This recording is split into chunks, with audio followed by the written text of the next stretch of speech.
Bonjour et soyez les bienvenus dans cette table ronde qui est organisée entre les deux tours de cette élection législative 2012. Table ronde qui voit donc les deux candidats se prêter au jeu de nos questions. Tout d'abord, Madame Sophie Pantel, bonjour. Bonjour. Et Monsieur Pierre Morel, bonjour. Bonjour. Nous avons donc, pour mener cette interview, mobilisé un peu toute l'équipe de Radio Vive. En l'occurrence, au micro, vous entendrez Madame Michèle Castan, qui est chargée des questions politiques donc dans notre station. Bonjour Madame Castan. Bonjour. Et Monsieur Jean-Marc Gilly, qu'il est inutile de présenter, journaliste, reporter à la Lozère Nouvelle, et qui est bien connu et qui nous accompagne donc dans chaque table ronde, et c'est le cas aujourd'hui. Bonjour Jean-Marc. Bonjour. Une rapide présentation, tout d'abord, Madame Sophie Pantel. Vous êtes titulaire d'un DESS de droit public. En 2001, vous êtes élue à la mairie de Fraissinet-de-Lozère et vous y serez maire adjointe. Puis élue conseillère générale du Pont de Montvert en 2004 et réélue dans ce même canton en 2011. Suite au municipal de 2008, vous êtes maire du Pont de Montvert. Depuis 2011, vous êtes vice-présidente du Parc national des Cévennes. Vous siégez également au conseil régional en remplacement d'Alain Bertrand, élu récemment sénateur de Lozère. Est-ce que ce portrait vous convient? Est-ce qu'il y a des erreurs? Vous voulez rectifier quelque chose? Non, c'est un DESS de droit privé, mais bon, il y a des bricoles, mais vous inquiétez pas, ça me va très bien. Les grandes lignes sont justes. Monsieur Pierre Morel à l'huissier, vous êtes avocat spécialisé en droit des collectivités publiques. En 1986, vous débutez dans la vie politique en tant que collaborateur du président de la région Languedoc-Roussillon, Jacques Blanc. En mars 1998, vous êtes élu conseiller général à Fournels.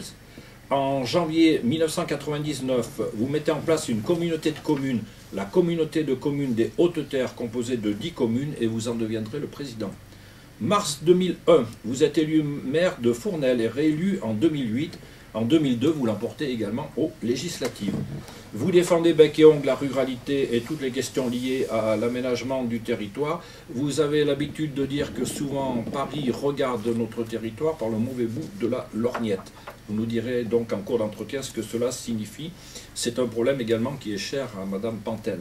Monsieur Pierre Morel à l'huissier, pour résumer tout ça, vous êtes donc maire de Fournels depuis 2011, réélu en 2008, conseiller général du canton de Fournels depuis 1998 et réélu dans ce canton en 2004-2011 et député depuis 2002. Est-ce que tout ça est juste? Est-ce qu'il y a des inexactitudes? Est-ce que ce portrait, certes rapide, vous convient? Très bien, parfait.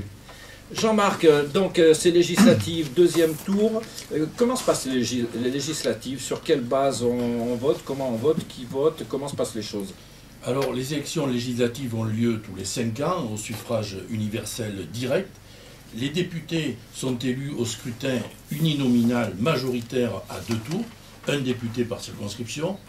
Pour être élu au premier tour, il faut obtenir la majorité absolue, donc plus de la moitié des suffrages exprimés, et un nombre au moins égal au quart des électeurs inscrits. Au second tour, le candidat qui recueille le plus grand nombre de voix est élu. Pour pouvoir se présenter au deuxième tour, il faut avoir obtenu au premier tour 12,5% des inscrits. Prenons le cas de la Lozère, il y a 59 906 électeurs inscrits, 12,5% des inscrits, cela représente très exactement 7 488 électeurs. Il fallait donc franchir cette barre pour être candidat au deuxième tour. C'est le cas de Sophie Pantel, qui a obtenu 22,15% des inscrits, et de Pierre Morel, 18,38% des inscrits. A l'inverse, Francis Saint-Léger et Jean-François Pardigon ne pouvaient pas se présenter au second tour. Francis Saint-Léger a obtenu en effet 11,94% des inscrits et Jean-François Pardigon 5,20%. Jean-Marc, la palissade est de dire que pour être présent au second tour, il fallait être présent au premier tour. Absolument. C'est une obligation, évidemment. Nous attaquons donc ce débat, nous rentrons de plein pied dans ce débat avec un chapitre certes très important. Il s'agit de la ruralité, on en a dit 2 mots tout à l'heure, mais c'est Madame Castan donc qui intervient sur ce dossier. Alors, en plusieurs questions, dans la même, l'Assemblée nationale compte aujourd'hui 577 députés. La Lozère n'en comporte désormais qu'un seul. N'est-ce pas encore là une atteinte à la ruralité? Que pensez-vous donc réaliser pour faire entendre la voix de la Lozère? Et je vais donc continuer, et puis ensuite vous pourrez donc répondre 8 minutes chacun à ces différentes questions. Le regroupement sans cesse des services publics n'est-il pas un danger face à la désertification de nos villages? Dans ce domaine, doit-on toujours faire référence au coût? Ensuite, que doivent devenir les services publics pour que la Lozère reste un département dynamique et porteur d'espoir? Et un autre élément qui me paraît très important dans un petit territoire, la multiplicité des textes et des lois, ne sont-ils pas un frein pour notre département? Le tirage au sort a voulu que ce soit Madame Pantel qui intervienne la première. Donc vous avez 8 minutes. Merci. Alors, je vais reprendre donc les questions dans l'ordre. En ce qui concerne donc la suppression d'un poste de député, c'est évident que c'est encore un mauvais coup pour le monde rural, puisque c'est une voix de moins à Paris pour défendre le département et notre territoire. Je voulais juste rappeler que la conséquence, cette situation est due à la loi de modernisation des institutions de la Ve République du 23 juillet 2008. Il y a eu une réforme constitutionnelle à l'été 2008. C'est une loi organique, c'est-à-dire qu'elle vise elle est relative à l'organisation des pouvoirs publics. Et cette loi a été voulue par la majorité précédente pour pouvoir, d'une part, donner des postes de députés aux Français qui votent à l'étranger, parce que ces Français-là votent plutôt à droite.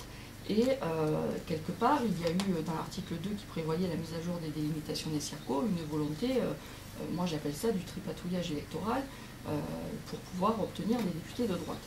Alors l'erreur qui a été commise, ça a été d'une part de garder 577 députés. Quand on veut en donner évidemment aux Français de l'étranger, il faut se dire qu'il y a des territoires qui sont donc ça a été une autre. Et puis au niveau de la réforme constitutionnelle, nous avons toujours cette règle fondamentale qui stipule que l'Assemblée nationale, et puis ça vaut pour les autres assemblées, doit être élue sur des bases essentiellement démographiques. Et là on est au cœur du problème, parce que d'une manière générale, la ruralité, tant qu'on continuera à nous appliquer des critères purement comptables, et en particulier en ne retenant que comme seul critère la population ou le taux de chômage, ces critères-là, la Lozère et les territoires ruraux seront toujours perdants.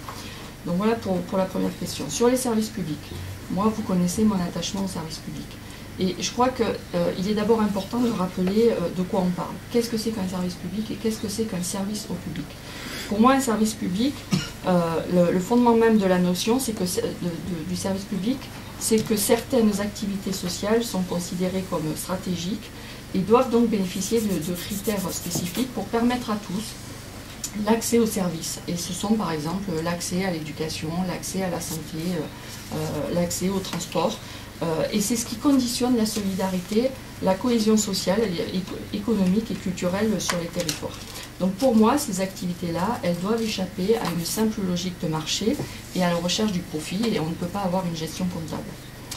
Alors, il y a des principes dans les services publics, c'est l'égalité. Donc ça veut dire que les territoires ruraux ne doivent pas être déshabillés, doivent bénéficier de ces services-là. Et c'est aussi la continuité. On ne peut pas avoir des services publics qui ne rendent pas leur service tout au long de l'année et que ce soit épisodique.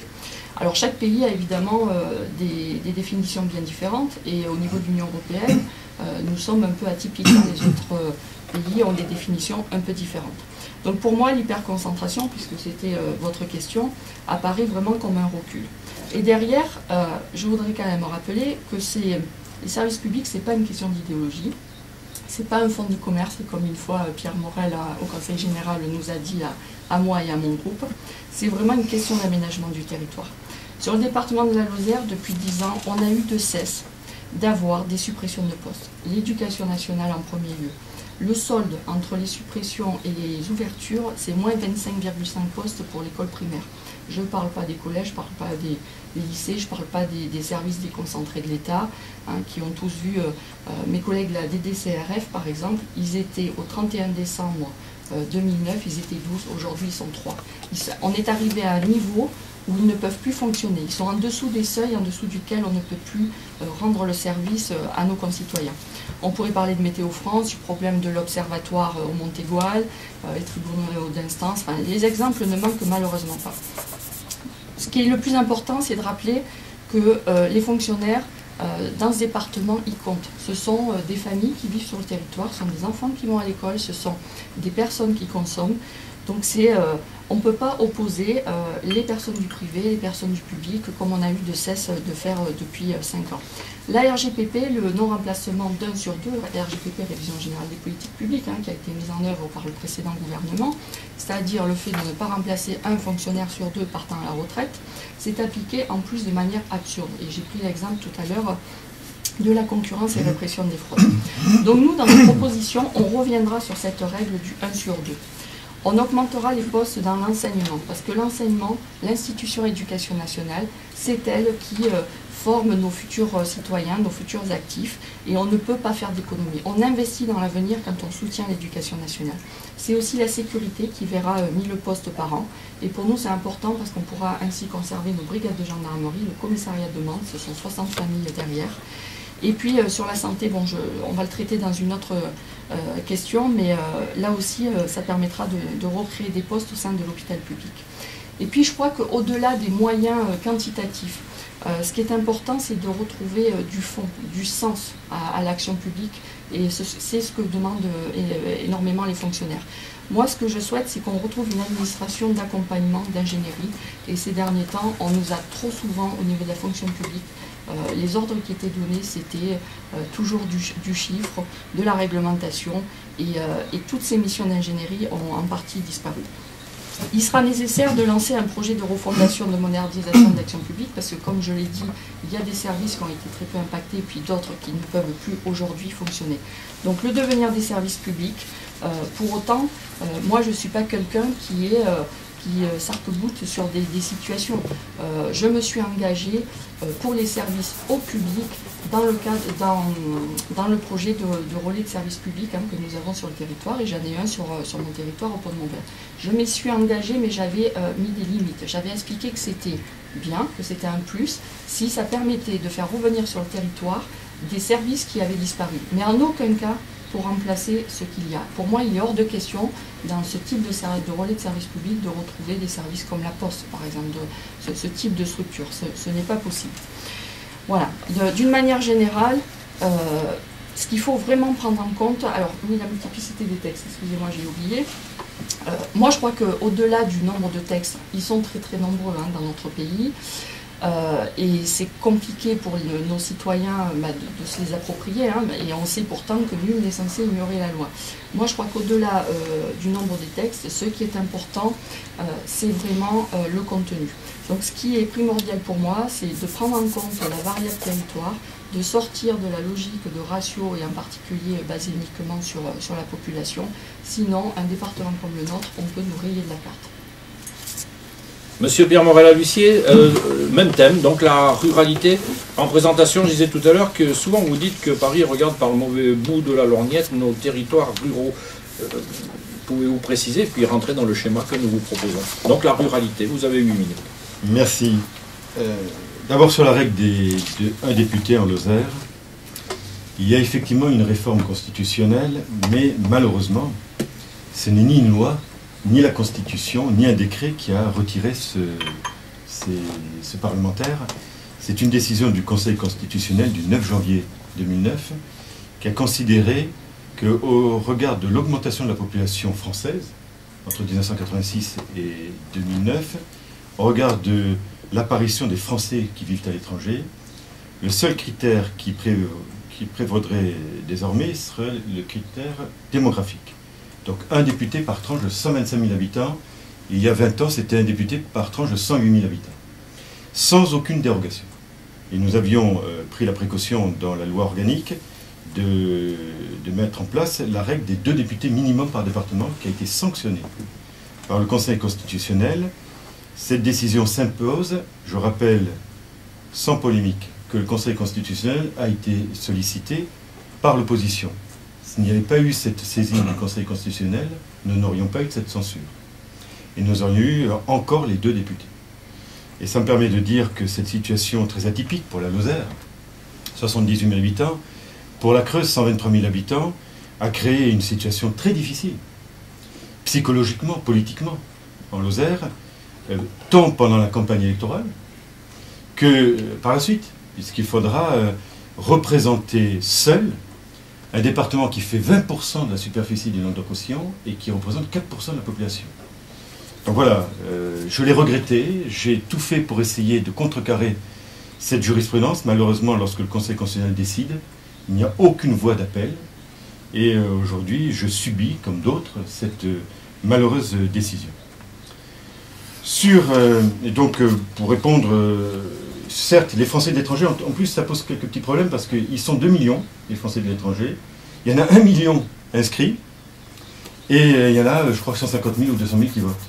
Donc, c'est pas très heureux. Quant à la notion de tripatouillage, je l'ai dit, c'est une décision du Conseil constitutionnel. À aucun moment, le gouvernement et le ministère de l'Intérieur n'a mis le doigt sur la règle des 2 députés. On l'avait voté, malheureusement, elle a été sanctionnée.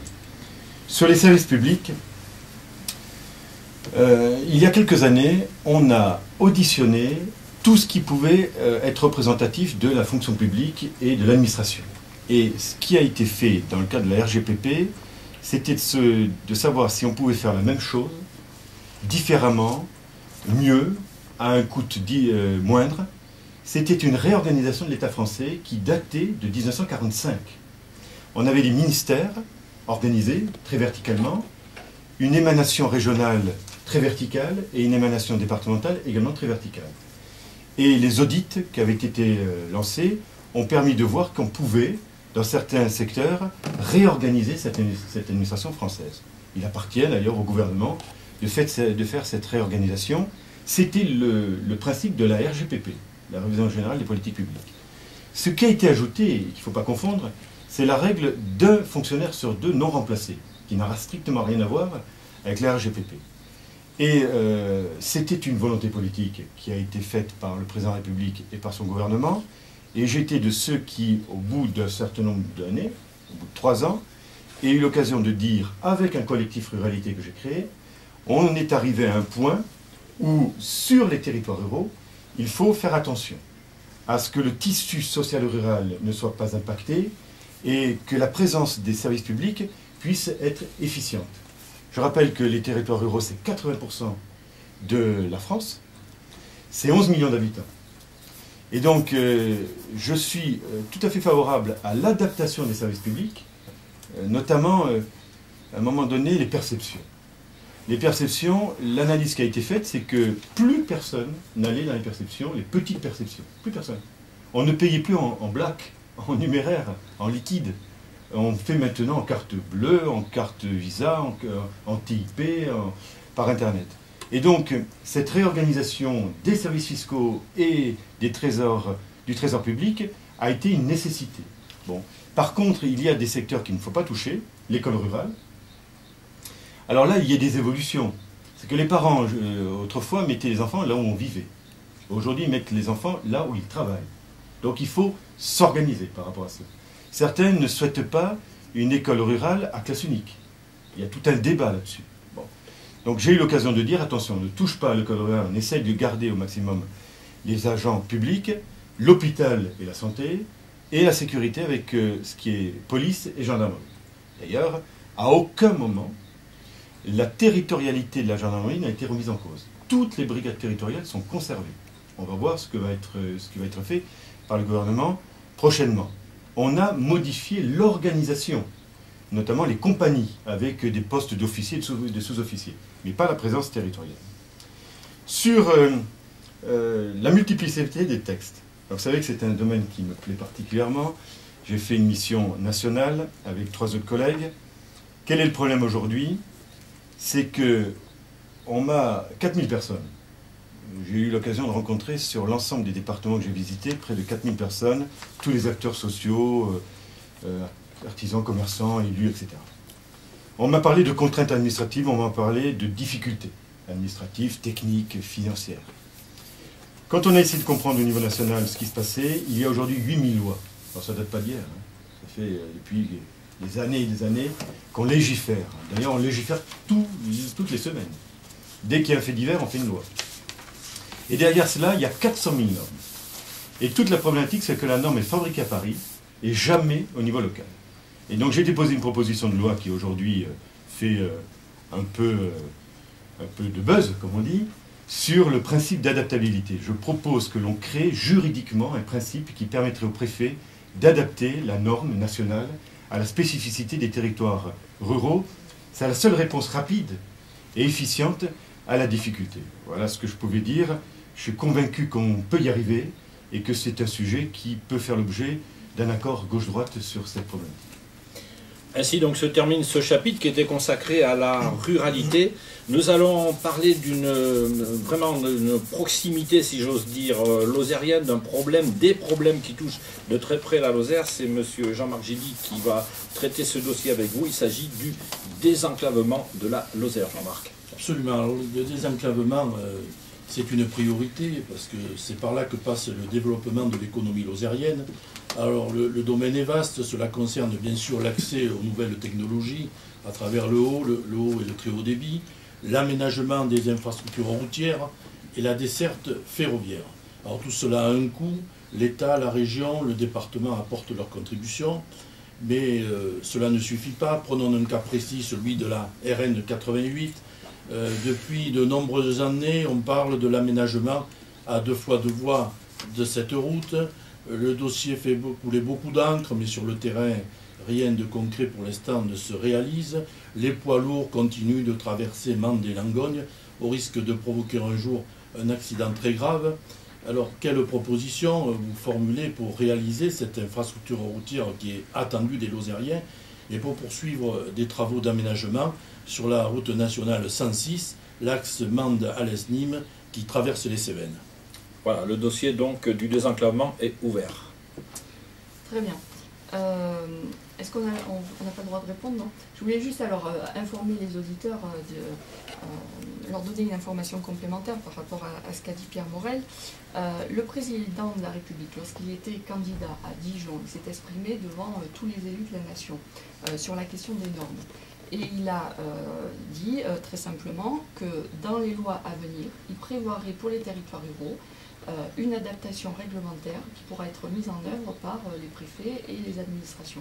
Donc c'est quelque chose qui existe, qui est dans notre programme depuis le départ de la campagne, et je crois qu'il est quand même très important et qui est le signe que notre président de la République, après avoir été un élu rural, sera à l'écoute de notre territoire. Voilà.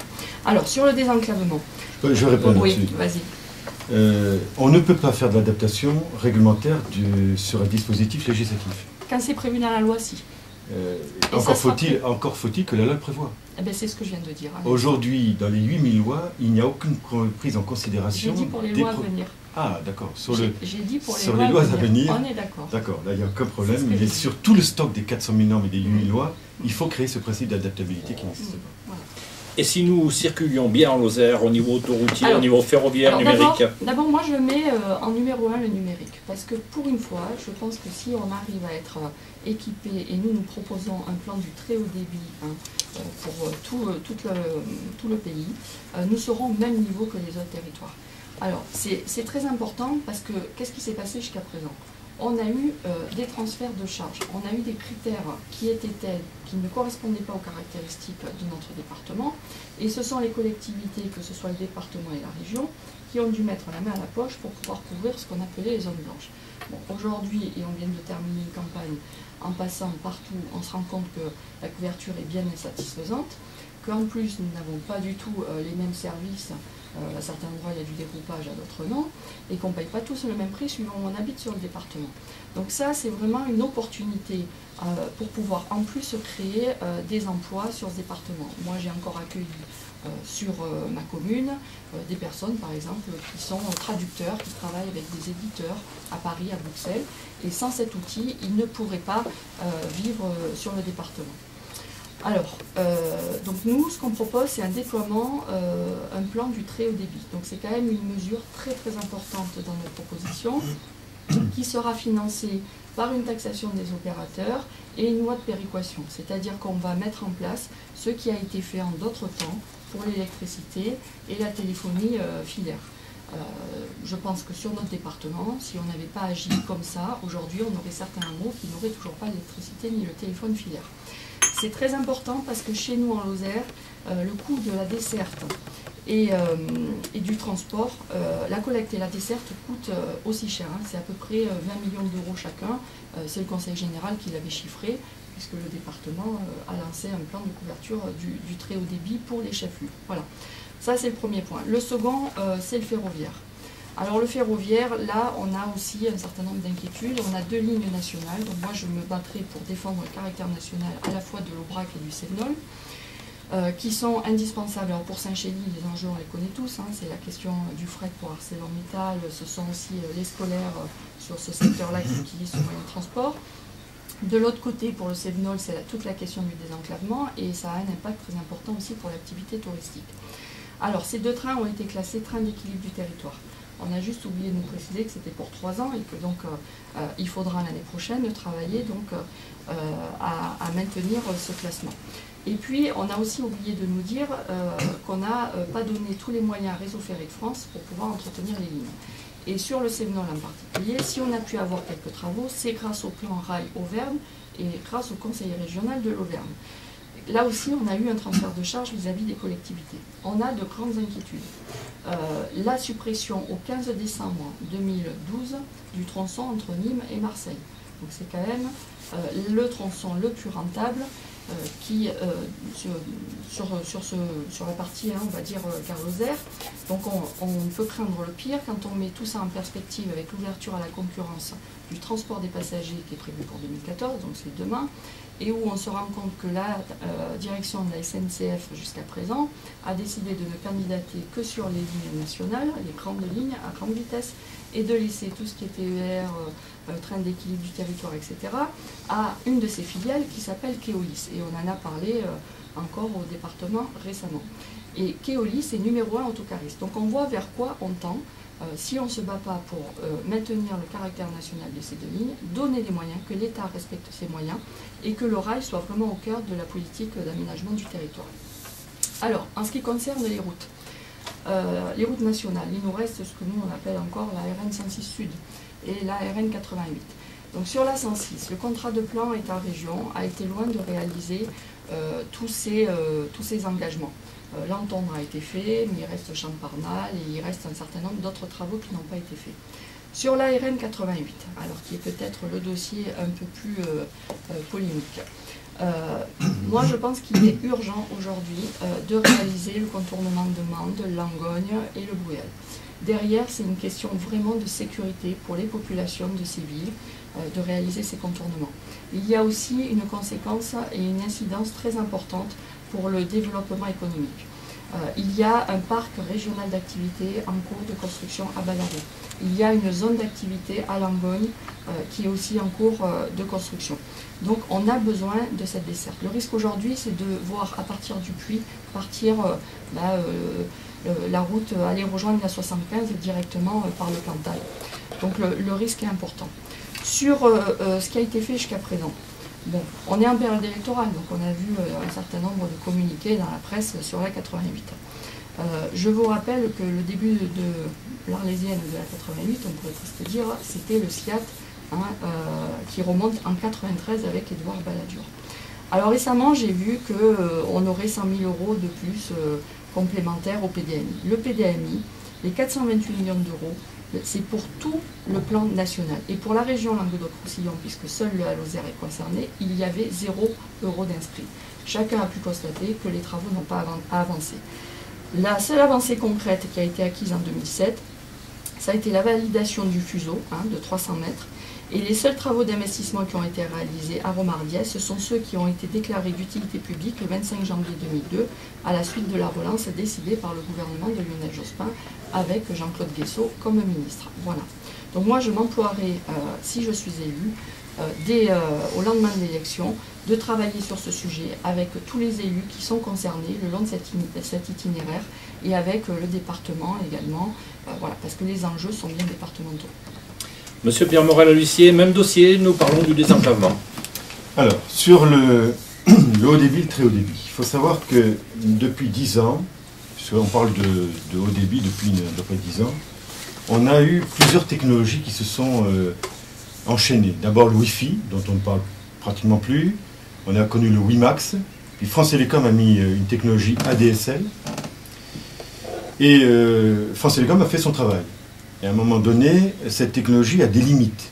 Et aujourd'hui, d'ailleurs, si on n'a pas la DSL dans certains petits hameaux, comme elle passe par le fil cuivre, et comme il y a le signal se délite au fur et à mesure de la longueur de la ligne, on est au commutateur, si on est au-delà de 7-8 km, ça ne passe plus.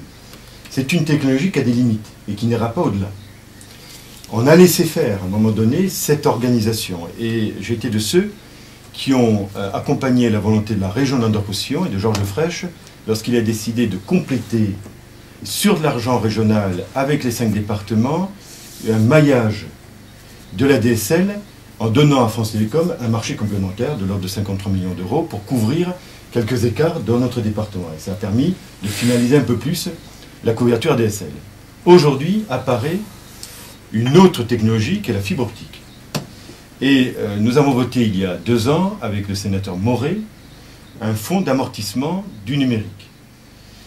Jusqu'à maintenant, les technologies s'enchaînaient. Maintenant, on sait que la technologie qui est la plus avérée, qui est vraiment l'autoroute numérique, c'est la fibre optique. Et il faut 20 milliards d'euros en France pour couvrir l'intégralité du territoire français.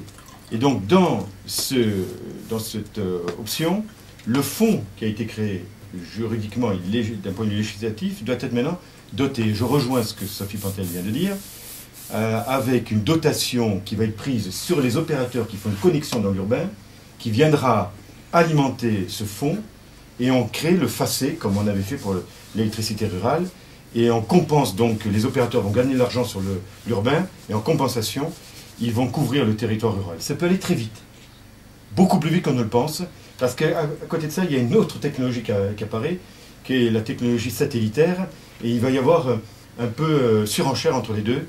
Et donc je pense, je l'ai écrit, que dans les 4 ou 5 ans, on peut avoir une couverture sur l'ensemble du territoire rural en technologie fibre optique. Derrière cela, il y a les usages. Vous savez que ma passion, c'est le télétravail.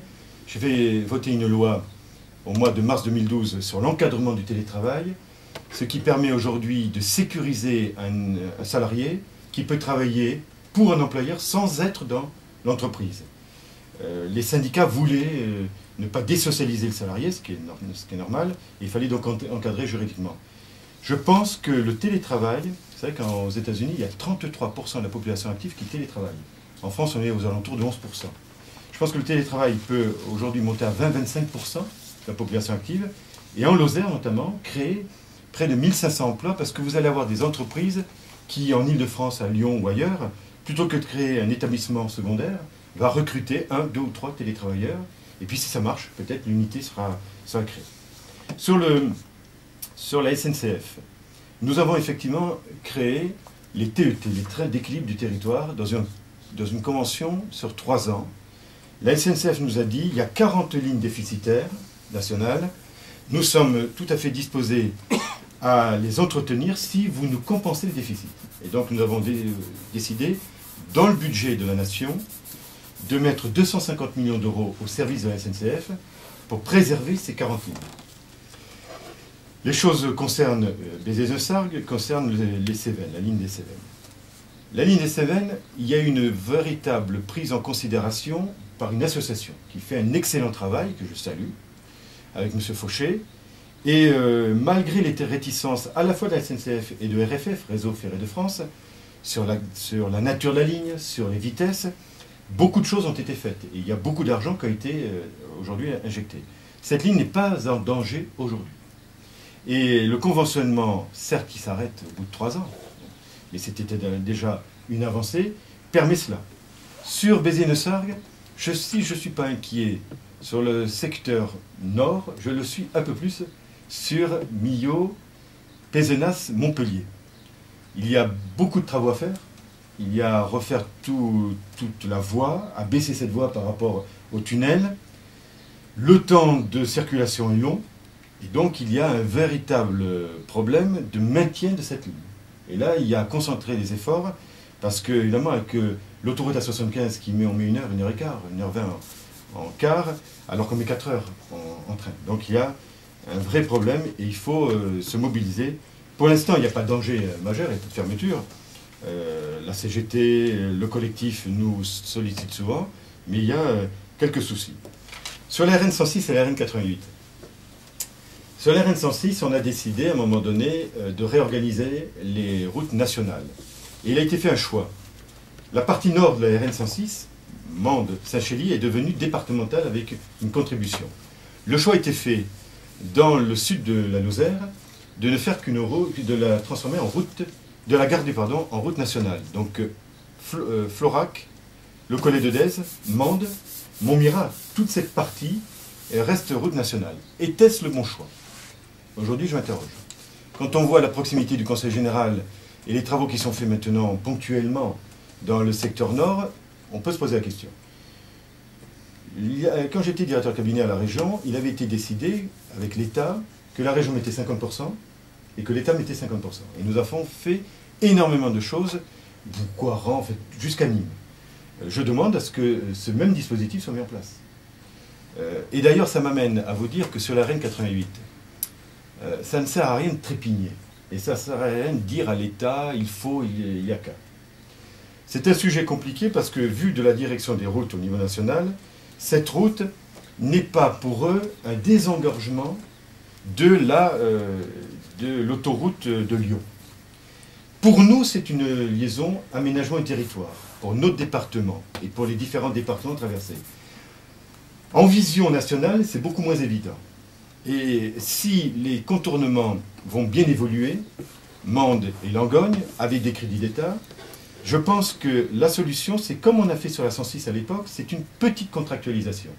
De dire à l'État, écoutez, voilà, nous, c'est une route d'aménagement du territoire, de Mende jusqu'à Langogne, nous sommes prêts à mettre dans un pot commun, en contractualisation sur 10 ans, département, région, ville de Mende et un peu ville de Langogne, un peu, 20%, mettons, globalement, et on est prêt à, tout le long de cette RN 88, à créer à peu près 6-7 zones d'activité ZATA, des zones d'activité à technologie avancée.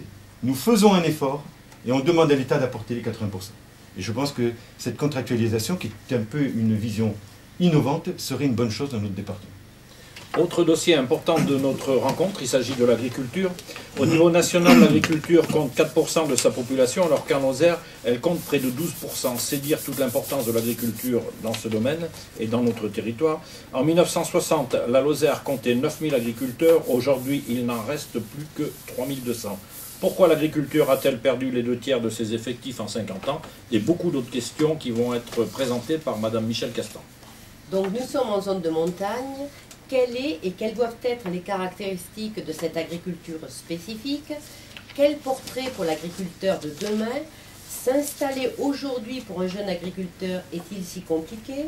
J'ajouterai à ceci que la renégociation de la PAC est en cours, que jusque-là, un des représentants suédois avait même été jusqu'à déclarer qu'il fallait organiser un démantèlement progressif des aides agricoles pour les allouer à d'autres politiques, que la présidente danoise de l'agriculture, Mette Gjerskov, estime que la PAC avance et que le maintien des aides agricoles devrait être réalisé.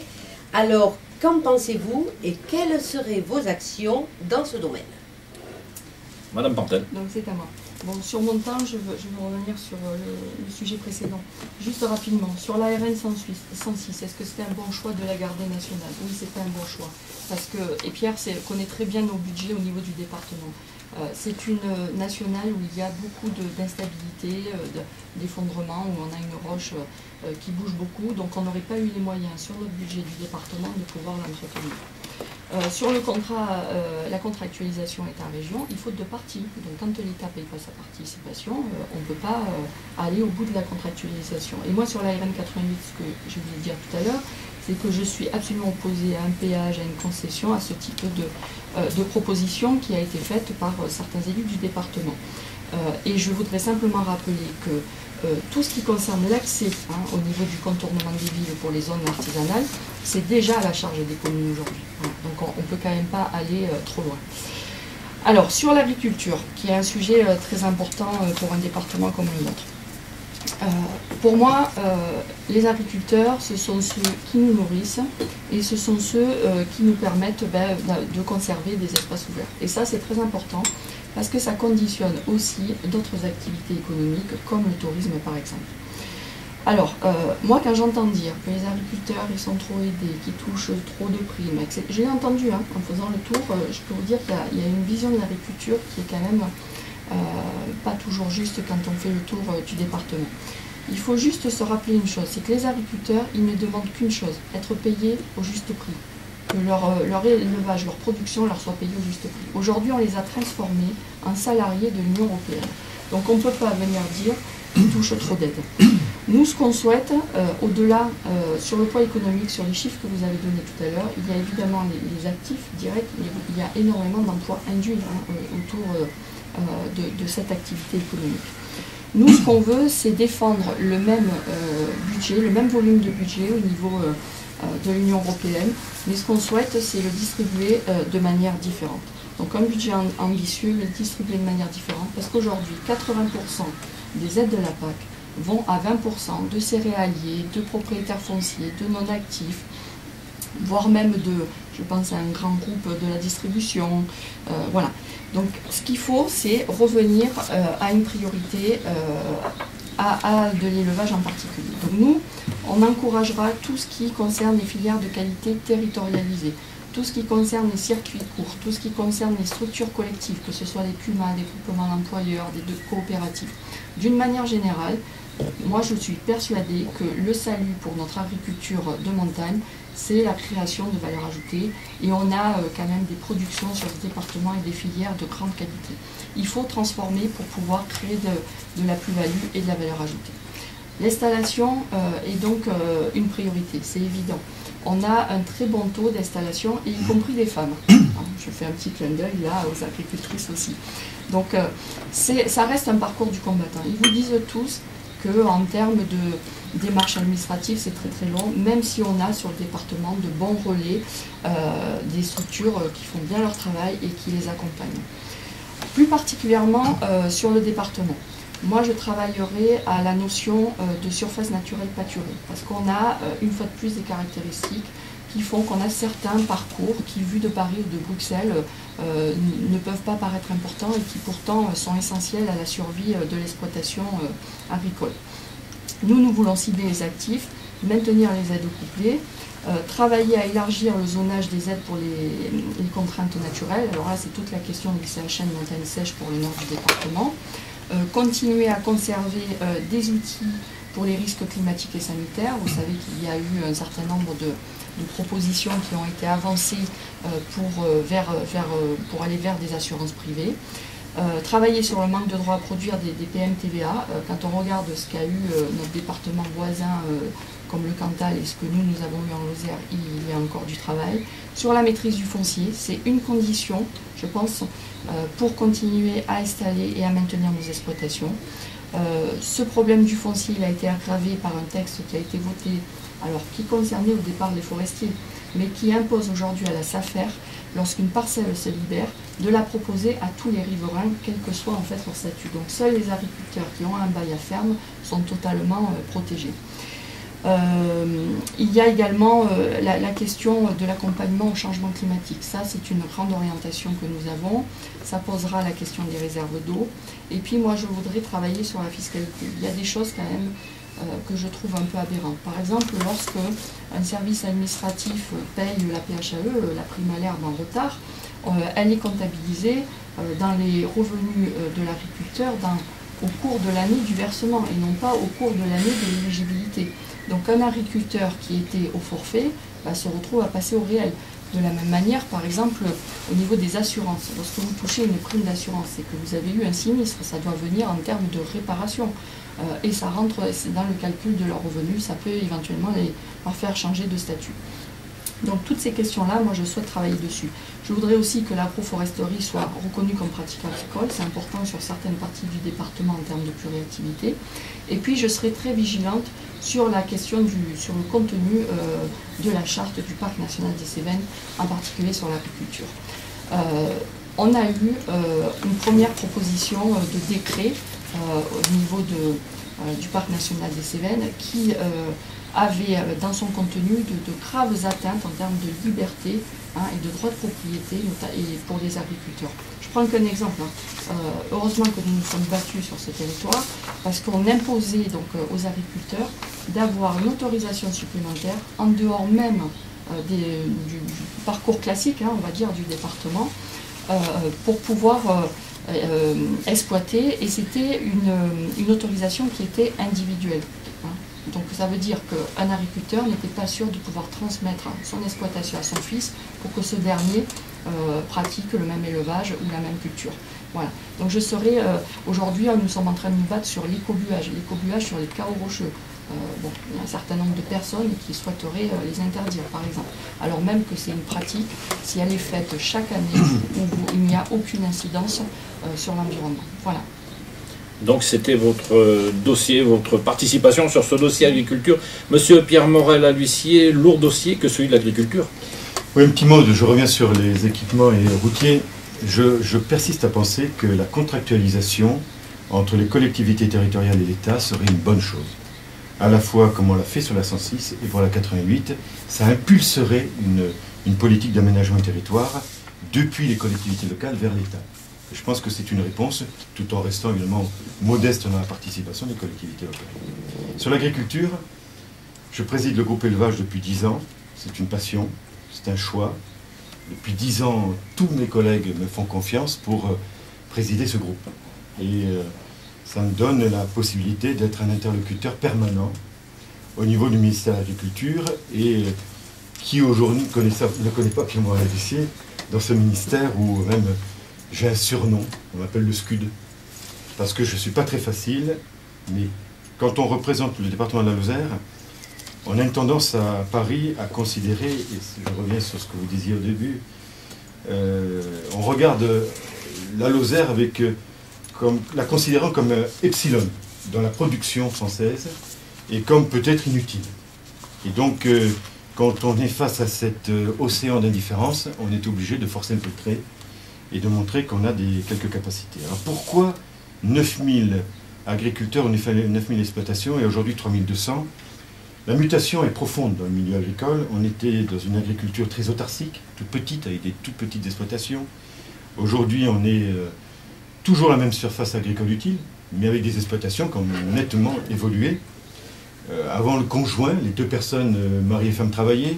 Le grand-père et la grand-mère étaient dans l'unité agricole. C'est plus du tout comme ça. Aujourd'hui, le conjoint travaille à l'extérieur et on a des unités économiques qui sont de véritables entreprises et qui ont un élevage beaucoup plus efficient, avec des surfaces beaucoup plus importantes. Donc on est passé d'une agriculture autarcique à une économie moderne et entrepreneuriale. C'est l'évolution. Et on l'a connu en Lozère comme on l'a connu dans tous les départements d'élevage. Alors, l'orientation à sortir de la dilution par rapport aux autres produits. Et on s'aperçoit que dès lors qu'il y a montagne sur un produit, il y a un réflexe de consommation. Donc il est très important que les espaces montagnards obtiennent ce label montagne. Première chose. Deuxième chose, l'orientation avec le commissaire Ciolos, c'est un effort sur les petites exploitations. Bien évidemment, dès qu'on en parle de petites exploitations, il faut savoir où on commence, où ça termine, mais tout ce qui est montagne fait partie de ce monde associatif, heureusement. Des aides au monde économique, non seulement les zones de revitalisation rurale, il y a des aides fiscales, des aides d'exonération de charges sociales, ne serait-ce que les ZRR en Lozère, aujourd'hui, c'est 32 millions d'euros d'exonération de charges sociales pour les associations, notamment dans le domaine du social. Donc, ce ne sont pas des aides financières, ce sont des accompagnements financiers pour compenser les handicaps naturels que nous rencontrons, notamment en Lozère. Donc, c'est une nécessité absolue. Alors, bien évidemment, l'agriculteur, l'éleveur voudrait vendre au juste prix. Mais aujourd'hui, compte tenu de la différenciation entre ce qui peut exister en plaine, en moyenne montagne et en montagne, c'est très difficile d'avoir le juste prix dans nos territoires, même si on essaye de créer les conditions avec un observatoire national sur les marges pour savoir où se passe la dissociation, mais c'est compliqué. Au niveau de la Lozère, je plaide pour la création d'une unité départementale de commercialisation des produits agroalimentaires. Je suis très surpris que l'idée n'ait jamais germé, tant au niveau des départements qu'au niveau des acteurs. Quand vous voyez les soutiens qu'il a fallu apporter à certaines coopératives, sur le Cosméjean, dans les Cévennes, qu'est-ce qu'elles ont comme problème? C'est pas le lait, c'est pas la transformation, c'est pas le process, c'est pas le produit. Tout ça, c'est parfait. C'est ensuite la recherche de marché, la commercialisation. Donc il faut les accompagner, et il faut qu'il y ait une unité qui s'occupe autant de la châtaigne, du miel, du lait, du fromage, de toutes les productions agroalimentaires, des circuits courts également, sur la viande. Donc c'est un point fondamental à mon sens. Nous avons aujourd'hui 3 abattoirs. Il faut articuler les 3 abattoirs en Lozère. Langogne, 5000 tonnes, Saint-Chély, 800 tonnes, et Marvejols, on doit être à 3500, 4000 tonnes. C'est Marvejols entre Nas. Ces 3 abattoirs doivent survivre et doivent se coordonner. Alors, ça sera le travail d'un parlementaire, dans une vision globale de ce département, de faire ce choix. L'ICHN, c'est un vieux sujet. L'ICHN zone sèche est mieux valorisé pour un éleveur que ne l'est l'ICHN zone humide, nord du département. Le problème, c'est qu'aujourd'hui, le ministère de l'Agriculture nous dit pourquoi pas étendre la zone sèche à l'ensemble du département, mais à enveloppe fermée. Et là, je dis non, pas question. Il y a 4 millions d'euros à trouver, il y a un arbitrage budgétaire à faire, et il faut, si le ministère de l'Agriculture ne le fait pas, il faut que Matignon le fasse. C'est quelque chose que j'avais demandé. J'ai d'ailleurs sollicité 2 audits nationaux sur la situation de l'agriculture en Lozère, sur la situation de la filière laitière, et c'est une des orientations. Sur le foncier, j'ai été en mission sur la consommation excessive du foncier agricole. Il y a aujourd'hui une articulation à trouver entre les SAFER, milieu rural, et les établissements publics fonciers qui s'occupent plutôt de l'urbain. Et il faut trouver des outils permettant d'éviter une artificialisation des territoires un peu trop intensive.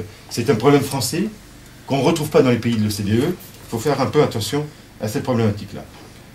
Des soutiens particuliers fiscaux, notamment, et sociaux, sur les groupements d'employeurs, sur les services de remplacement, des défiscalisations des aides de compensation, sécheresse par exemple. Il ne faut pas que ça rentre dans le revenu parce que c'est de la compensation.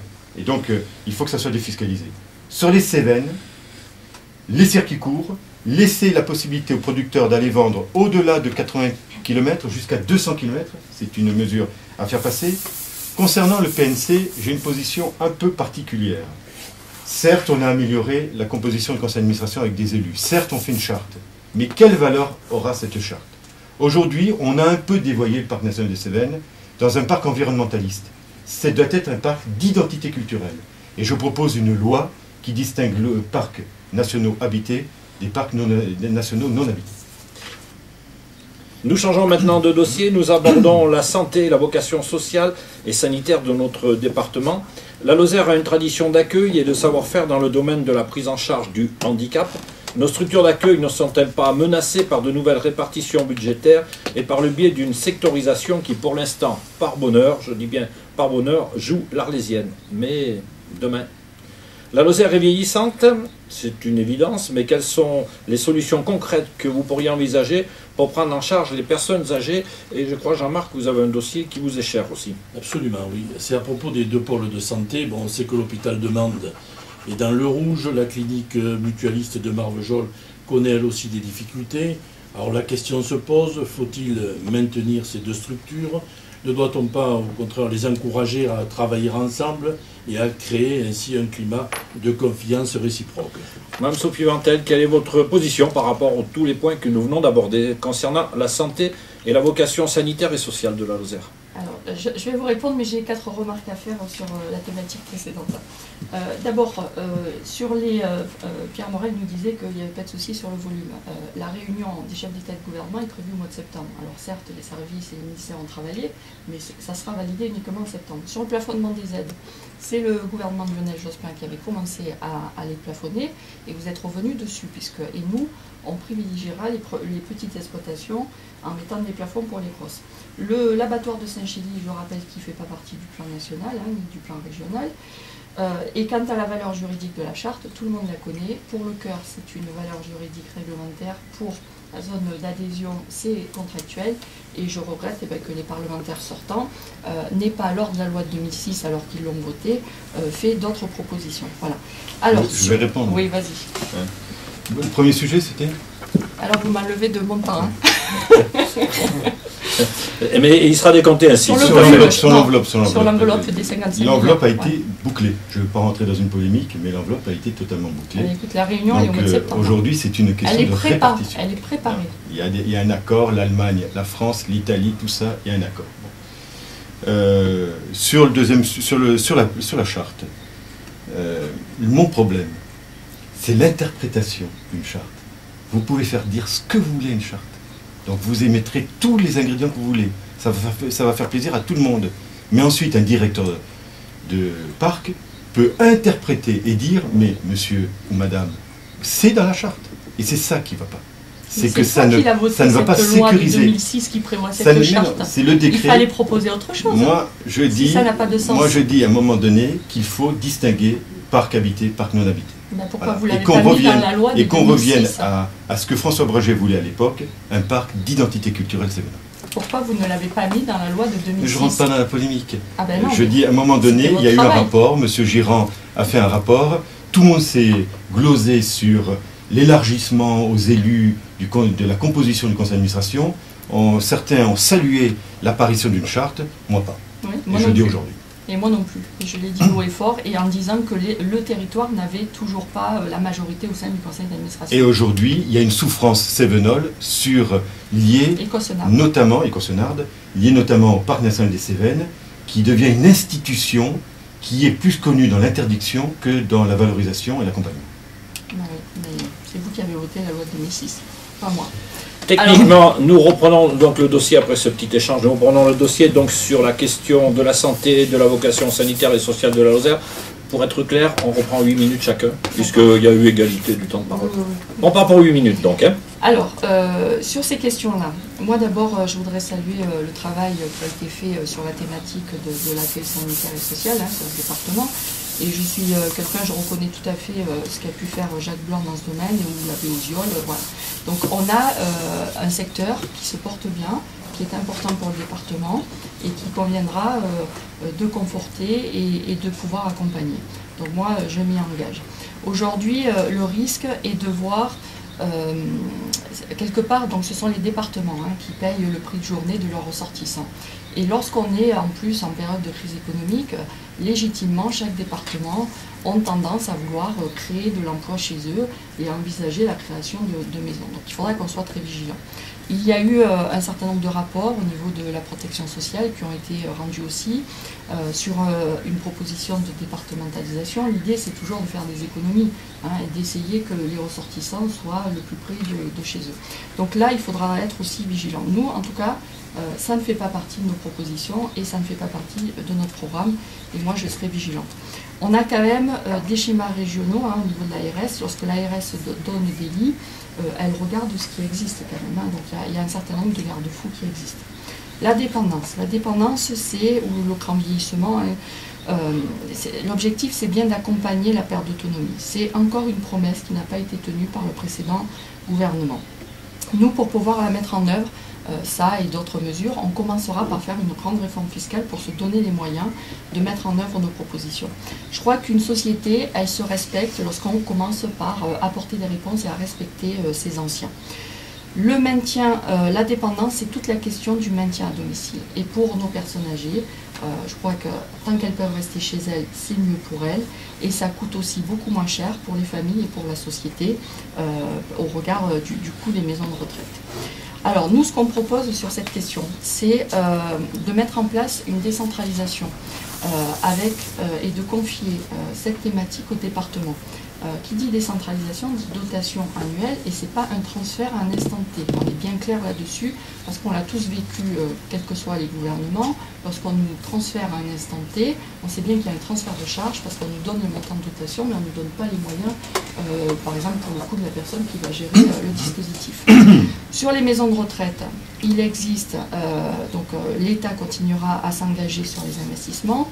Moi, je crois qu'au-delà, la dépendance et les maisons de retraite, ça pose la question sur ce département du maintien et de l'attractivité pour des professionnels de santé.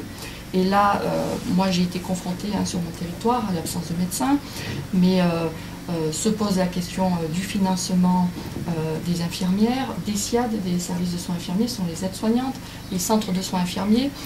Les SIAD fonctionnent à la dotation, les centres de soins infirmiers fonctionnent à l'acte. Donc quand vous faites des kilomètres sur un territoire comme le nôtre pour 2 € et quelques le coût de la prise de sang, on a un vrai problème de non-rentabilité. Ça a été aggravé avec un certain nombre de lois, comme notamment portées par Mme Bachelot. Aujourd'hui, les laboratoires aussi sont en difficulté, sont obligés donc de se spécialiser par examen, et ça pose un problème de temps de transport pour les prises de sang, suivant l'endroit où on sera sur le département, pour que ce soit validé. C'est aussi donc la question des médecins. Alors sur les médecins, il y a eu de gros efforts qui ont été faits au niveau du département de la Lozère par le Conseil général, mais c'est une réponse là aussi, une fois de plus, départementale, avec un transfert de charges pour les contribuables. Nous, ce qu'on propose au niveau national, c'est d'une part l'augmentation du numerus clausus. Alors vous allez me dire, ça ne va pas régler le problème parce qu'il faut 10 ans pour former un médecin. C'est la raison pour laquelle il y a toute une série de mesures incitatives, et à commencer par poursuivre un travail sur la formation des médecins. L'idée, c'est d'avoir vraiment une spécialisation de médecins généralistes, parce qu'aujourd'hui, les jeunes médecins vont tous vers de la spécialisation, une revalorisation également de leur rémunération forfaitaire, et puis il y a bien d'autres mesures. Si ça ne suffit pas, François Hollande l'a dit, il ira jusqu'à demander aux jeunes médecins qui sortent de la fac de venir faire quelques années en zone déficitaire. Ça leur permettra de pouvoir découvrir un territoire, de pouvoir éventuellement y rester. Et quelque part, c'est aussi un juste retour à la nation, parce que le coût de l'enseignement, et je ne minimise pas les efforts que font les familles et les parents pour tenir les enfants à l'école. On sait qu'il y a des coûts en termes d'hébergement, de transport, des frais de scolarité. Mais le coût réel de l'enseignement chez nous, c'est quand même l'État qui le porte. Quelques personnes font peut-être des emprunts, mais en tout cas, vous avez bon nombre de nos voisins où les étudiants font tous des emprunts pour payer leurs études. Donc c'est un juste retour à la nation. Alors, on reviendra sur les hôpitaux, pour répondre plus particulièrement à Jean-Marc Gillet. Sur les hôpitaux, on reviendra sur la loi de Mme Bachelot, sur la convergence tarifaire et la tarification, enfin ce qu'on appelle la tarification des 2A, qui assimile l'hôpital donc avec les établissements privés, comme si le service public pouvait être une entreprise. Et nous, ce qu'on dit, c'est que la santé n'est pas du tout une marchandise. Alors, plus particulièrement sur l'hôpital de Mende et la clinique de Marvejols. L'hôpital de Mende, c'est le service public qui est essentiel à tous les Lozériens et Lozériennes sur le département. C'est 800 feuilles de paie. C'est énorme en termes d'emploi.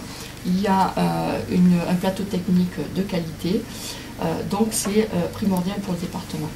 La clinique mutualiste de Marvejols, c'est quand même 90 emplois derrière. C'est aussi très important pour le secteur de Marvejols, pour ce secteur-là, ce bassin de vie, en termes d'offres de soins. Donc il est absolument nécessaire de pouvoir trouver une spécialité qui n'existe pas sur le département. Il faut travailler en complémentarité. J'ai déjà eu l'occasion de le dire lors d'interviews, ou lorsque un certain nombre de personnels de ces deux établissements m'ont interrogé.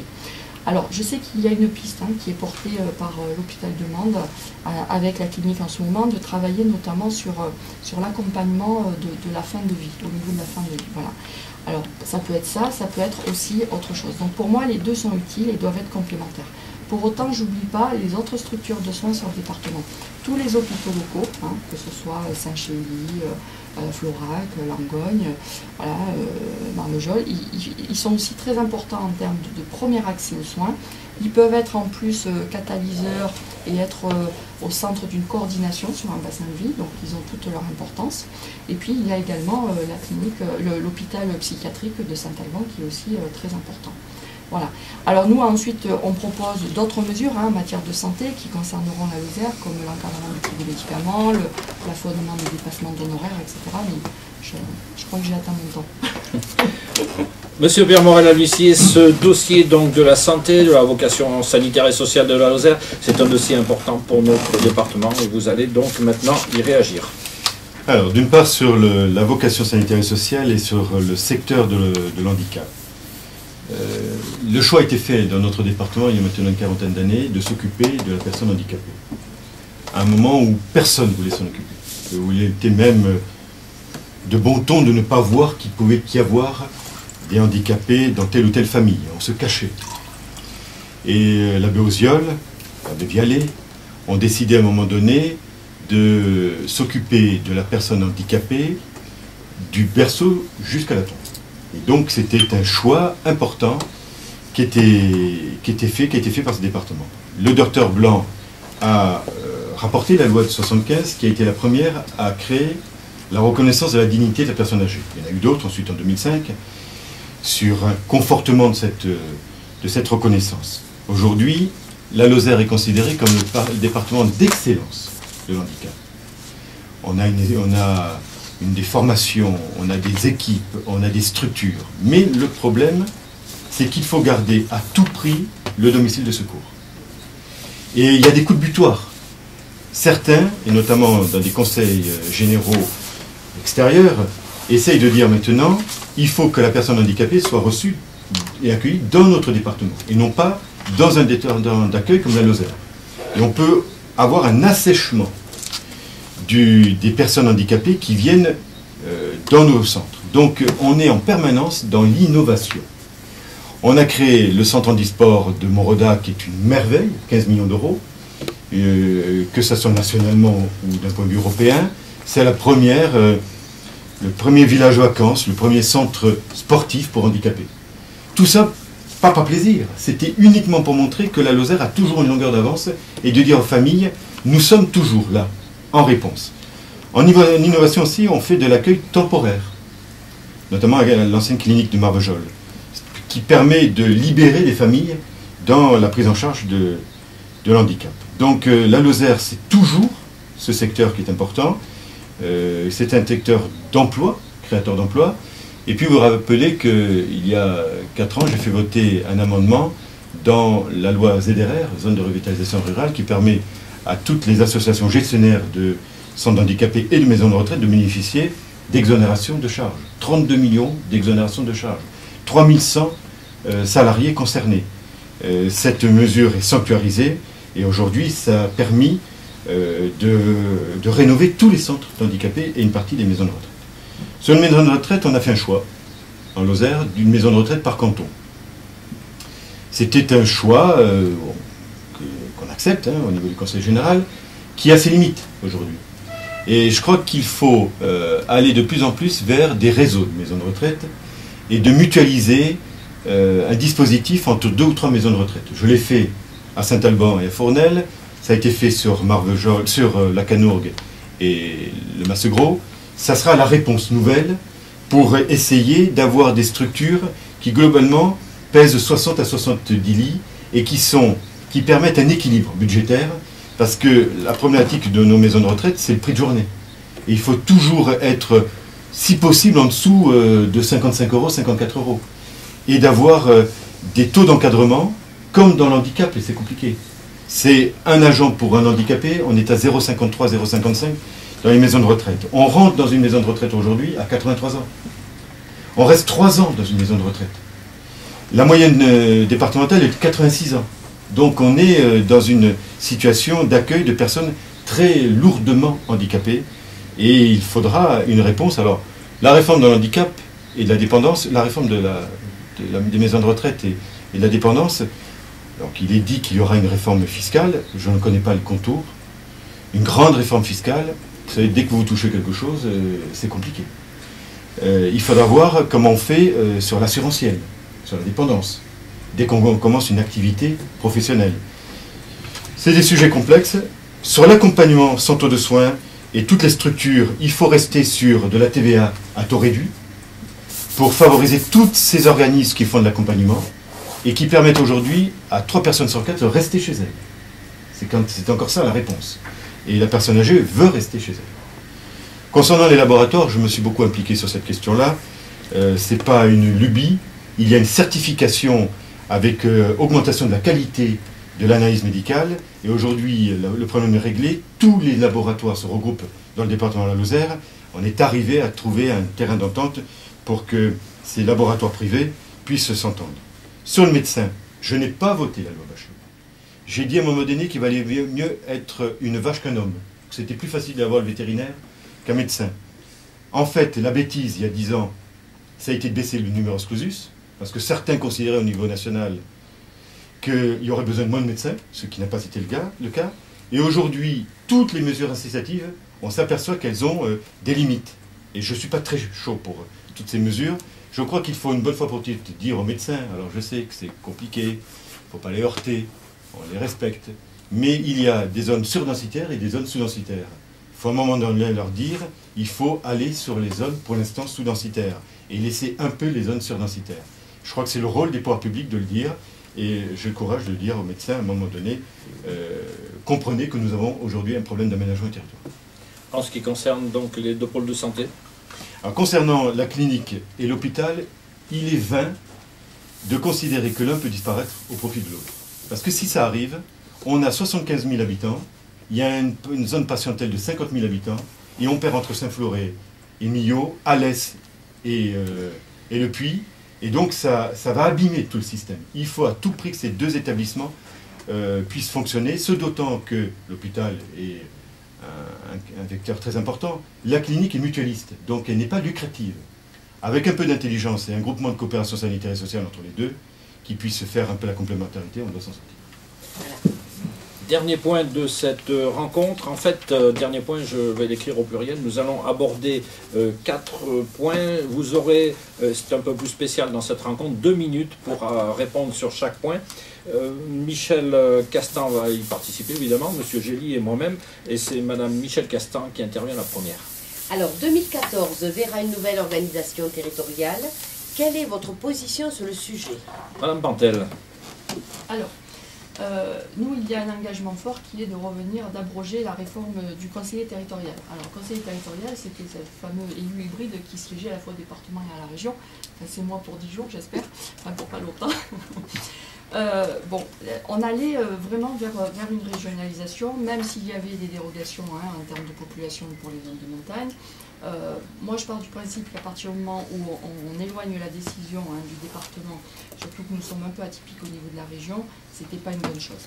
Alors, au-delà de ça, cette réforme, au-delà de l'abrogation, François Hollande, ce qu'il souhaite au niveau des collectivités, c'est renouer une nouvelle relation de confiance. Il va créer un haut conseil des territoires qui sera donc une instance de dialogue. Un guichet unique d'instruction, c'est quand même l'idée d'arriver à simplifier la vie et de clarifier les compétences, tout en gardant, et je le précise parce que c'est très important pour nos collectivités, tout en gardant la clause de compétence générale, c'est-à-dire que chaque collectivité pourra agir. Oui, je me dépêche. Donc, et puis, là où il faudra être aussi très vigilant, c'est sur les financements croisés, qui sont aussi essentiels pour notre petit département. Donc, les grandes propositions qui seront mises sur la table, parce que ce qui va vraiment changer avec ce nouveau président, c'est la volonté de concerter avant de prendre les décisions. Donc, c'est une nouvelle relation de confiance, clarification des compétences, une nouvelle réforme fiscale juste. Voilà. Monsieur Pierre Morel-Lussier, quelle est votre position par rapport à cette nouvelle organisation territoriale qui verra le jour en 2014? D'abord, on ne la connaît pas. On ne la connaît pas, on nous parle de beaucoup de choses, mais pour l'instant, on ne sait rien. Conseiller territorial, j'ai voté contre. Et j'ai fait partie de ces 24 députés UMP qui ne voulaient pas ce conseiller territorial hybride, comme Sophie Pantel vient de le dire. Et on m'appelait le sniper de la majorité. Décidément, ça va très bien. Le sniper.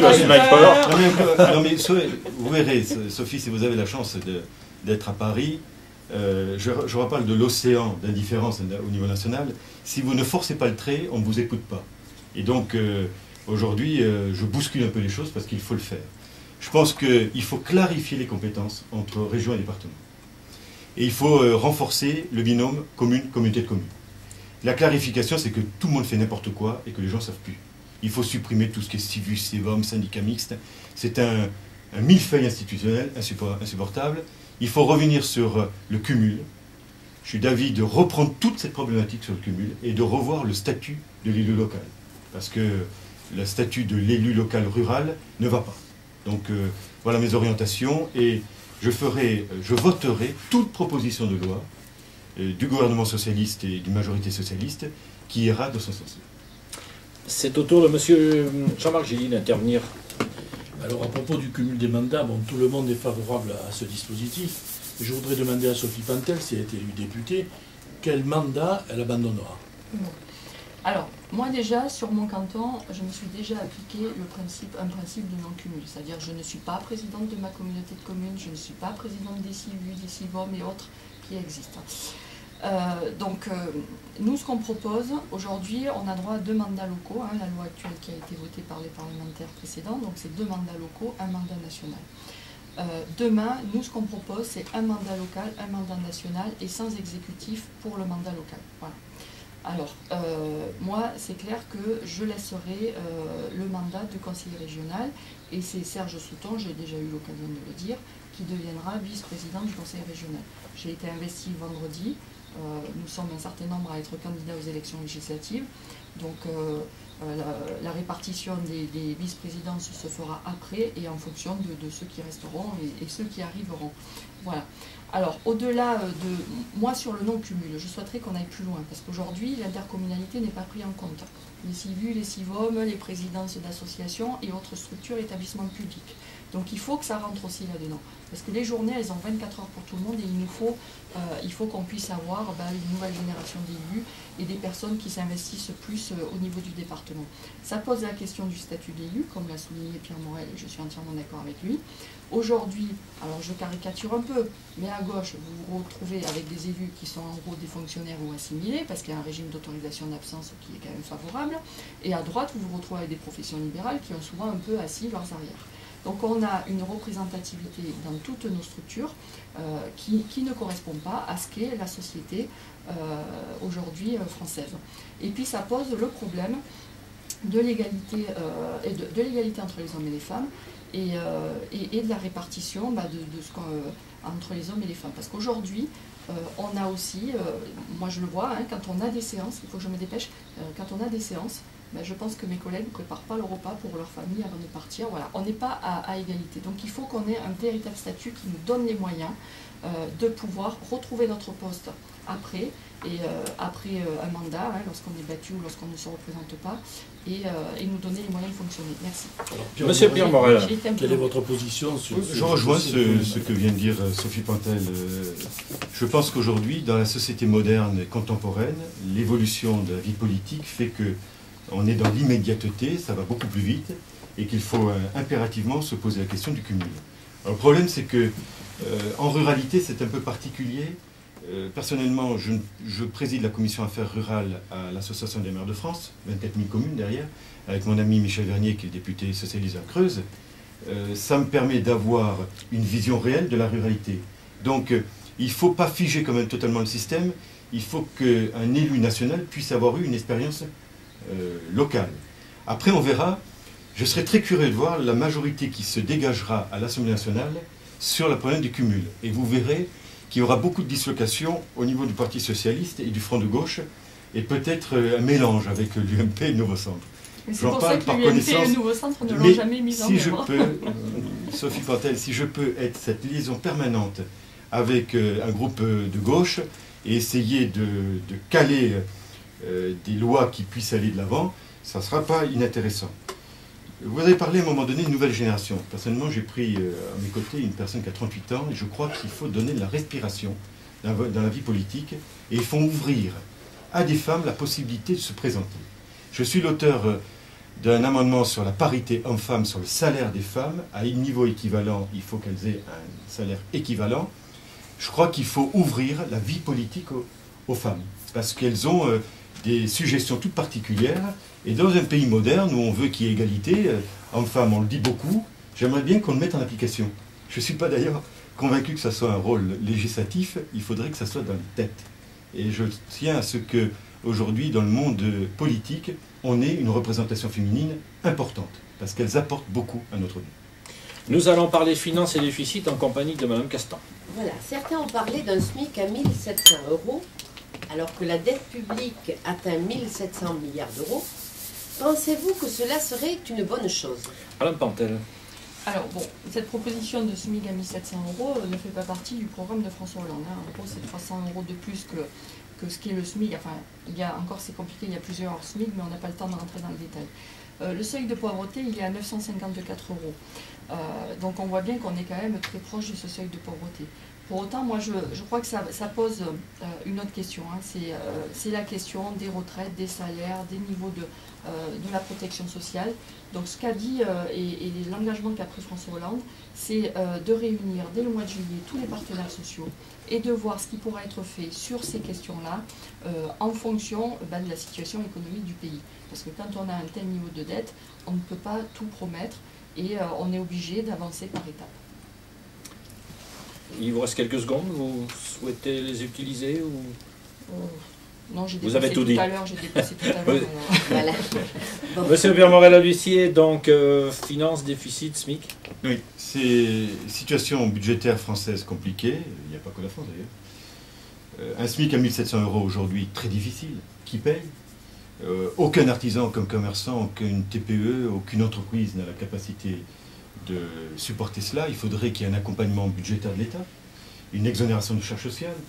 Donc ça me paraît compliqué, sauf dans une réorganisation sur la problématique de la dépendance, des retraites et des bas salaires. Je crois que ça passera. Il faut sortir un dispositif budgétaire pour pouvoir compenser ces aides que l'on veut faire sur le SMIC et ces aides que l'on veut faire sur les petites pensions. Vous savez qu'il y a des personnes qui sont à 500 ou 600 €. Le minimum, il faudrait arriver quand même à 900 €. Ça passe par une réorganisation et si on arrive à sortir un dispositif budgétaire qui libère un peu, pourquoi pas apporter un coup de main, mais ça ne peut pas être le milieu économique qui en souffre, parce qu'il ne pourra pas assumer. Quelques secondes encore disponibles si vous souhaitez les utiliser. Si on l'imposait, il ne faudrait pas que ça conduise à des suppressions d'emplois. Aujourd'hui, il faut préserver l'emploi, coûte que coûte. Dernier point sur lequel on va vous demander de réagir, c'est un point qui ne touche plus la finance, ni des dossiers spécifiquement lozériens, c'est le domaine de la bioéthique. Certains se déclarent être favorables à l'euthanasie sans toutefois en prononcer le nom.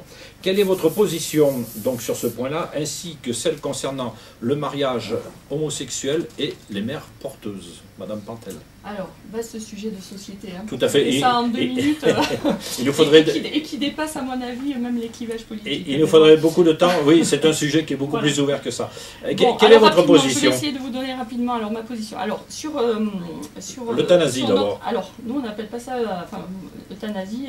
Il n'y a pas de proposition d'euthanasie dans notre programme. Hein. François Hollande a dit qu'il fallait d'abord renforcer la loi Leonetti, hein, essayer de la faire mieux connaître parce qu'elle est encore mal appliquée sur le territoire français. Et c'est l'idée vraiment de renforcer la culture palliative dans notre pays. En ce qui concerne la proposition d'assistance médicalisée pour terminer sa vie dans la dignité, je vais vous lire exactement la proposition parce que je pense que ça sera beaucoup plus juste. François Hollande dit « Je proposerai que toute personne majeure en phase avancée ou terminale d'une maladie incurable provoquant une souffrance physique ou psychique insupportable et qui ne peut être apaisée puisse demander dans des conditions précises et strictes à bénéficier d'une assistance médicalisée pour terminer sa vie dans la dignité. » Donc moi je serai très vigilante sur le contenu des conditions précises et strictes. Il faut qu'il y ait un certain nombre de garde-fous qui soient prévus. Voilà, donc je prendrai position à ce moment-là, même si tel que c'est annoncé, pour moi ce n'est pas une question d'euthanasie. Voilà. Le mariage homosexuel, les mères porteuses? Alors sur les mères porteuses, il y a des règles bioéthiques depuis 20 ans dans notre pays qui n'ont pas été modifiées, quel que soit le gouvernement. Je les rappelle, le corps humain est inviolable, les éléments et les produits organes et fluides ne sauraient être commercialisés, donc pas de légalisation des mères porteuses, c'est clair. Donc ça là-dessus, il n'y a pas du tout de problème. Alors, sur le mariage homosexuel, pour moi, on ne le prend pas par le bon bout, et c'est pour ça que je regrette, bon, c'est un peu court pour pouvoir bien expliquer la position. Moi, je crois que vraiment la problématique de fond là-dessus, c'est la question des droits pour des couples homosexuels, et notamment en cas de décès, et c'est surtout la problématique des enfants, de l'homoparentalité, qui existe dans notre pays. Et donc moi je prendrais, alors peut-être que le mot mariage n'était pas le bon, moi j'aurais peut-être, à titre personnel, j'aurais préféré le mot union, mais en tout cas refuser de reconnaître l'homoparentalité et de prendre en compte les besoins des enfants aujourd'hui qui peuvent se retrouver en cas de décès du parent dit officiel complètement tout seul ou placé dans d'autres familles, je pense que c'est faire l'autruche et c'est pas prendre en compte une problématique aussi importante dans notre pays. Voilà. Monsieur Pierre Morel-Lussier, l'euthanasie, les mères porteuses, le mariage homosexuel? Alors l'euthanasie, j'ai participé, j'ai beaucoup lu et beaucoup écouté sur la loi Leonetti, qui est une bonne loi, et qui permet aujourd'hui de donner un cadre juridique satisfaisant. Et il faut laisser le temps à cette loi de s'intégrer dans la société. Très franchement, on peut accepter un protocole médicamenteux qui conduit inéluctablement à la mort. Quant à permettre une injection létale, je ne peux pas me poser. Et je suis avocat, tout comme un médecin. On est là pour faciliter la vie, on n'est pas là pour donner la mort. Sur les mères porteuses, je considère que la recherche médicale a beaucoup évolué sur la procréation. Et je ne suis pas favorable à cette conception. Et je préfère qu'on continue à rechercher et à aider les femmes à procréer. Sur l'homosexualité, respect total de l'homosexualité, le mariage n'est pas l'institution qui aujourd'hui doit s'ouvrir à des homosexuels. Il y a d'autres dispositifs si on doit les aider juridiquement, fiscalement, mais pas dans l'institution mariage qui est encore une institution toute fondamentale dans notre société. Il reste quelques secondes. L'adoption pour des couples homosexuels? Tout est possible à partir du moment où l'intérêt de l'enfant est bien pris en compte. Faudrait pas, le problème, c'est qu'un enfant a besoin d'un maman et d'un père et d'une mère. C'est ça qui me pose un peu problème. Donc, toujours l'intérêt supérieur de l'enfant avant tout. On a bien compris, c'est là un sujet qui dépasse les clivages politiques, un sujet dont on reparlera très certainement dans les semaines et les mois à venir. Nous allons arriver au terme de cette rencontre. Il vous reste 5 minutes chacun pour conclure à votre guise. Le tirage au sort va être celui qui a été initialement prévu lors du premier dossier de cette rencontre. Et c'est Madame Sophie Ventel qui va conclure. Vous avez 5 minutes. Merci. Alors, dimanche prochain, donc le 17, les Lozériens vont devoir choisir leur représentant qui siégera à l'Assemblée nationale à Paris pour représenter la Lozère. Alors, c'est un vote qui est à la fois décisif au niveau national, même si on a vu au regard des résultats du premier tour que François Hollande aura une majorité à l'Assemblée nationale et qu'il n'y a pas de risque de cohabitation. Mais c'est surtout très important pour le département de la Lozère parce que sans représentant dans la majorité, la Lozère ne sera pas entendue. Et mon concurrent qui est là en face de moi l'a écrit dans ses précédentes professions de foi, la cohabitation, source d'inefficacité et d'immobilisme. Je te cite et je peux te le montrer. Donc moi je suis vraiment déterminée à faire gagner toute la Lozère, hein, tous les territoires de la Lozère. On a des problématiques qui sont communes à tout le département, même s'il y a parfois certaines spécificités par territoire. Si je suis élue, je serai députée dans la majorité du président de la République et je pense que je serai beaucoup plus efficace pour la Lozère et pour les Lozériens. J'ai pris des engagements. J'ai dit que je serai cohérente, que je serai transparente. Hein. Je le suis déjà au niveau de ma commune et de mon canton, je sors un journal. Je serai l'élu de tous.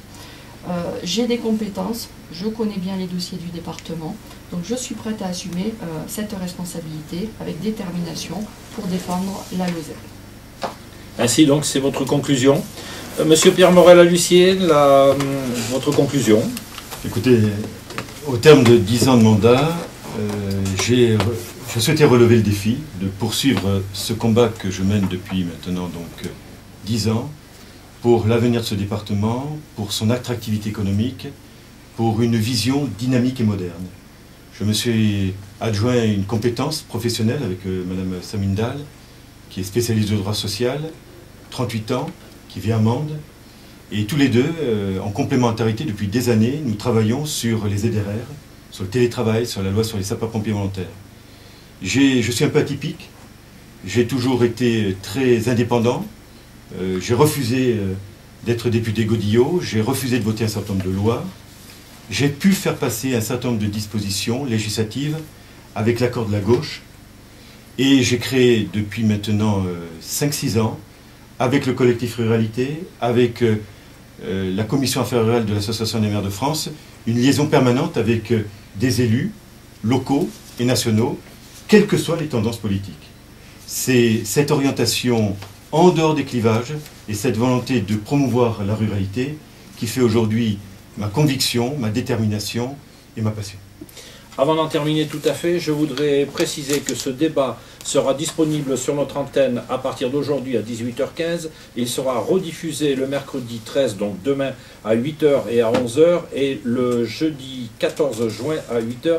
Jean-Marc également sur le site de la Lozère Nouvelle. Donc ce débat a été filmé et il sera disponible à partir de demain 13 juin 12h sur le site 48 Actu.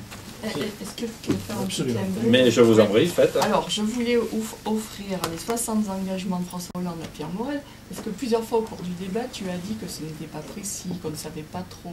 Voilà, alors je te l'offre en toute amitié. Voilà, pour que tu puisses le lire. Voilà. Et moi, j'espère que je le mettrai en œuvre en étant plus. Tu verras, toute la différence entre toi et moi, c'est que je ne crois pas à des programmes nationaux, parce que entre ce qui est écrit là et la réalité en 5 ans, tu verras qu'il y aura beaucoup de difficultés. Aucune majorité parlementaire n'accepte l'intégralité d'un programme. J'en ai fait l'expérience pendant 10 ans, et c'est pour ça que je me situe toujours dans un système un peu à part, où on peut considérer plus l'homme que l'idéologie. Oui, sauf que là, je me permets quand même de te répondre, sauf que là, tu verras qu'il y a de très nombreuses mesures qui concernent les départements ruraux, et c'est preuve que François Hollande, en tant qu'élu rural, les connaît bien et les portera. Donc on fera le point dans 5 ans. On fera le point dans 5 ans. Si l'idéologie de gauche... c'est pas une idéologie. Si l'idéologie de gauche devait faire le printemps... du territoire. C'est une question d'aménagement du territoire. Si l'idéologie de gauche devait faire le printemps de la ruralité, nous le saurions depuis 30 ou 40 ans. Non, parce que c'est vous qui avez le pouvoir. Non, c'est vous et qui avez depuis le pouvoir 30 ou 40 ans, on a oublié les politiques d'aménagement du territoire, que ce soit à droite ou à gauche. Surtout depuis 10 ans. J'ai torpillé la DATAR, qui est un ovni qu'il faut démonter parce qu'elle ne correspond plus à rien. Mais comment tu veux être efficace en siégeant dans l'opposition alors que tu n'as pas pu te faire entendre par la majorité? Il faut des gens de qualité, il faut des gens de qualité, parce que tu verras qu'il y a à un moment donné la transversalité. Et tu seras bien contente d'avoir que certains aient un député de droite qui vienne les sauvegarder, les sauver par rapport à des blocages à gauche. Vous verrez sur le cumul des mandats et sur beaucoup de choses, il faut avoir des copains partout. Très bien, mais moi je note que tu n'as, sur un certain nombre de décisions, où tu n'as pas voté, tu n'as pas pesé sur ta majorité pour le département. Mais tu verras, c'est un océan d'indifférence, et tu verras que quand tu parleras... Tu prendras la parole. Je vais être élu. Mais tu verras, si tu es élu, tu verras, tu seras dans un milieu, il y a 577 députés, et on va te regarder comme un zombie parce que tu représentes la Lozère. C'est ça notre problématique. La ruralité aujourd'hui n'est pas prise en considération, qu'on soit de gauche ou de droite, le problème est le même. Bon, en tout cas, merci pour la bonne tenue de ce débat. Ainsi se termine cette rencontre. Il convient de remercier Jean-François Clavel, qui était à la partie technique, Jean-Claude Astruc pour tout le soutien qu'il a manifesté lors de la préparation de cette rencontre, Madame Vessier également, qui était bien présente, qui est la directrice de cette radio. Merci à Monsieur Jean-Marc Gilly, à Madame Castan, et puis bien sûr à Madame Pantel et à Monsieur Pierre Morel à l'huissier, et également à Monsieur Catala, qui donc est l'opérateur cinématographique qui a rendu possible donc la vision en vidéo qui va être mise sur le site de la Lozère Nouvelle dans quelques jours, donc mercredi. Voilà, merci à tous. Et merci à Jacques Deschaux. Merci à tous. Au revoir. Merci.